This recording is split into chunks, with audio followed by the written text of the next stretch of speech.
Have you ever asked yourself the question, just how far will God go? I don't ever remember asking the question, but I'll never forget the day that he answered that question for me. I had a great job at one of the largest grocery store chains in the continental United States.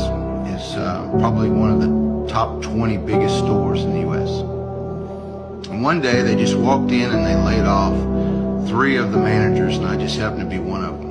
Didn't understand it, but I knew I had a great resume, so getting a job would not be a problem. It seemed like I went interview after interview after interview, all the way to get to the point of where you would accept the job and then they would just cancel and not give you the job, and suddenly they didn't have the job. And I ended up taking a job at the Jones store, making less than what I did when I was part-time in college.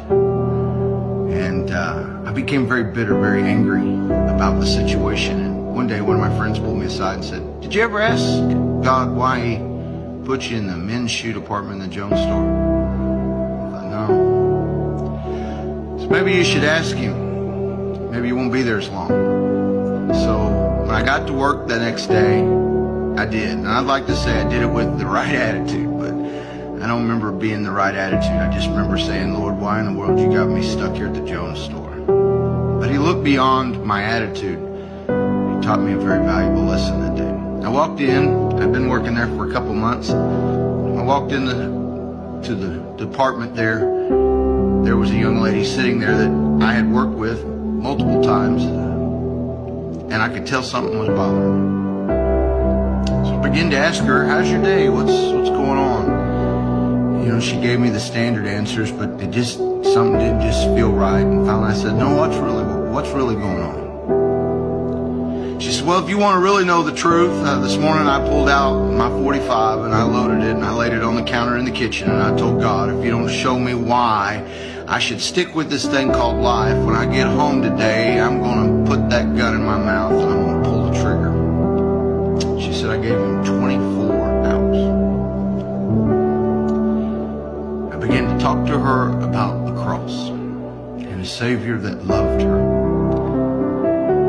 As I began to talk to her, I began to watch the presence of the Lord move upon her as tears began to move down her face. And as I began to talk to her about the grace of God, and I began to pray with her in the Jones store, I began to see just how far God will go to make sure that there's someone standing in the way when life looks like it's hopeless. I'll never forget, I lost my job that day because I wouldn't stop praying with her. Tears flowing down her face. I went home. I realized God was not concerned with my finances as much as he was concerned about her. He knew she would be there before any of us, even before she knew when she was going to face this situation. Yet God was willing to move me out of my comfort zone. You know, I never missed a meal. My electricity never got shut off. God always provided. Maybe today you're working on a job and it's a dead-end job. When was the last time you asked God, why am I here? It might surprise you. The answer might be sitting closer to you right now than you realize. I challenge you today to ask God, why am I where I'm at? Why do I live where I live? Why do I shop in this Walmart? Why did you let me catch every traffic light today, God? Whose life are you trying to impact?